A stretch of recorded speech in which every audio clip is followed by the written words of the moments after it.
Hi viewers, అందరికీ నమస్కారం. Welcome to Sravya's recipes. Hi అండి. ఇవాళ మన రెసిపీ కాలీఫ్లవర్ ఆవకాయ.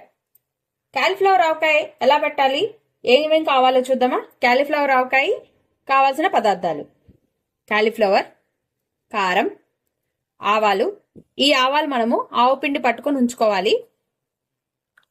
ఇంగువ, ఉప్పు, 2 నిమ్మకాయలు, వెల్లుల్లిపాయలండి ఇవి, పసుపు. ఇక ఆయిల్ కూడా కావాలండి. ఆయిల్ చూద్దాం. కొంచెం ఆయిల్ తీసుకుందాం. ఇక ప్రాసెస్ స్టార్ట్ చేద్దామా. ఇప్పుడు మనము ఆవు పిండి రెడీ చేసుకుందామండి. ఆవు పిండికి ఒక జార్ తీసుకోండి. దీంట్లో ఆవాలు పోసుకోండి. ఆవాలు పోసుకొని జస్ట్ కొంచెం అలా ఒక చిటికెడు వేసుకోండి ఉప్పు. అంతే, మిక్సీ పట్టుకొని పెట్టుకుందాం.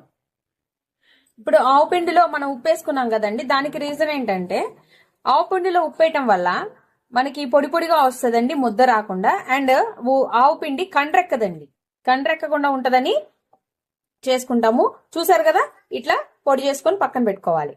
ఇట్లా ఒక కంటైనర్ తీసుకోండి. కలుపుకోవడానికి ఫ్రీగా ఉండేటట్టు ఒక కంటైనర్ తీసుకోండి. కంటైనర్ తీసుకొని కాలీఫ్లవర్ పోసేసుకోండి. కాలీఫ్లవర్, కారం, ఉప్పు, తగినంత ఉప్పు చూసుకొని వేసుకోండి. కావాలంటే మళ్ళీ వేసుకోవచ్చు, కొంచెం తక్కువ వేసుకొని కావాలంటే మళ్ళీ వేసుకోవచ్చు. ఇప్పుడు మనం పట్టుకున్న ఆవు పిండి వేసుకుందామండి. ఒక గంటె ఆవు పిండి. ఇది మాత్రము ఈ కాలీఫ్లవర్ ఒక మీడియం సైజ్ కాలీఫ్లవర్ అండి.